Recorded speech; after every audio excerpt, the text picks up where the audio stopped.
Hello and welcome to another video in DataChaps. Today in this video we are going to look at feature scaling in machine learning.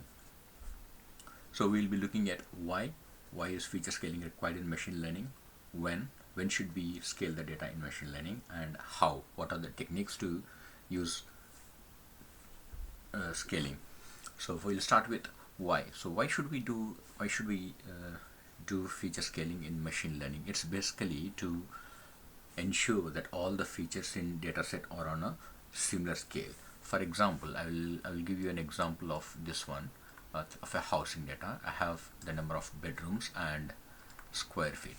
The bedrooms will be ranging in the bedroom values are in like 1, 2, 3, 4 and 5, whereas square feet is in like 700 SFT, 1000 square feet, 1500 and 2000, and let's say this is 3000.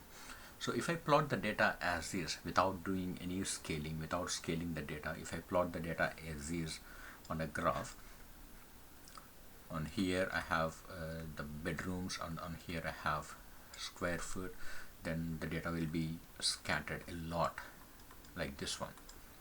So when the data is scattered, how does that bother us? Imagine we are using a machine learning model which is a distance based algorithm like support vector machines or k-nearest neighbors or k-means clustering, which will use the Euclidean distance between the data points to make its predictions. So when it is using the Euclidean distance, the distance is going to be too high because they are on a different scales. We want to avoid such a situation. That is why scaling is very important in machine learning. Another one is if you are using a gradient descent algorithm like this, and this is our global minimum. We want to reach to this point as quickly as possible with as less iterations as possible. When the data is not scaled, it will take a very long time to come to our global minima here. So the gradient convergence will take longer than expected, which will in turn in turn decrease the model performance. The model performance won't be as good as expected. But when the scaling is done, when the features are all brought into a similar scale, then the gradient descent will converge faster, which will result in an improved performance. So that is what I have listed here.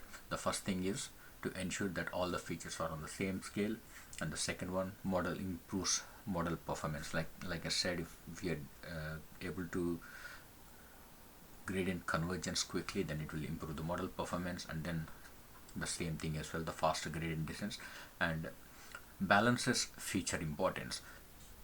What it means is, here I have two features, bedrooms and square foot. One is in the range of 1, 2, 3, 4, 5, and the other one is 700, 1000, 1500. Now some machine learning algorithms will treat like, okay, it has got 2000, then that means this is of high importance. But in reality, it is not, it doesn't work like that. It is just square foot, that's why it is in 2000. In reality, this shouldn't be given a lot of importance. But when we scale the data, then it will become maybe 0.3, 0.7, 0.8, 0.9 and 1. So when the data is standardized like this, then there is a balance between these features. So that's the balancing feature importance.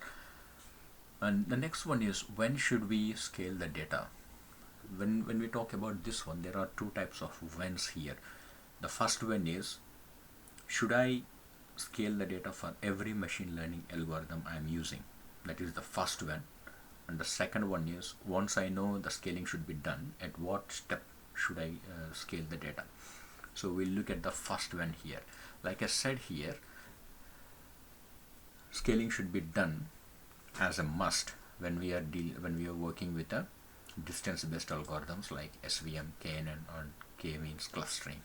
But if you are working for like some ensembling techniques like decision trees or random forest or XGBoost, then scaling may not be required here, because the way this decision tree works is it will create nodes. So whether the data is scaled or it is not scaled, it is going to have the same number of nodes. So scaling in such algorithms is not required, but it is worth keeping an eye on this one, just to make sure that your model performance is good. So if your model performance is not great, then it is better to do scaling for these algorithms as well, but scaling for such algorithms like SVM, KNN and K-means is an absolute must. So imagine we are using a SVM algorithm. We know that scaling is required. Now when should we do the scaling? So scaling is basically a pre-processing step. It should be done at pre-processing step. Before feeding the data to a model, we have to scale our data.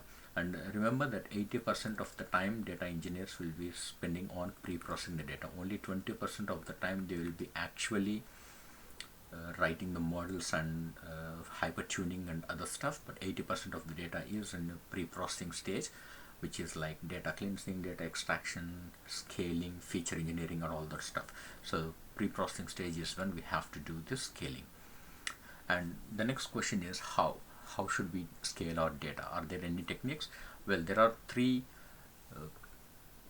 popular techniques for standardizing for scaling the data. The first one is min-max scaler. This is also called as normalization.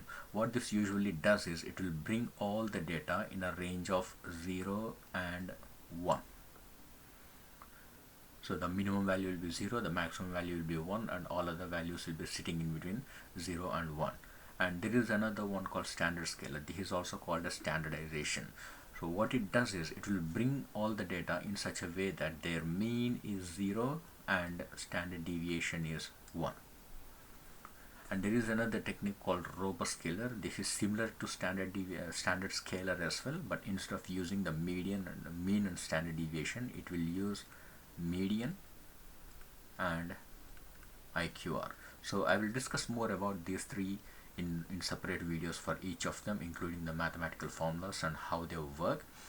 But these are the three techniques we have. I think by now you should have got an idea of the scaling in machine learning. Why should we use it, when should we use it, and how should we use it. I'll see you in the next video when we discuss more about each of these scaling techniques independently. Until then, have a good day. Bye.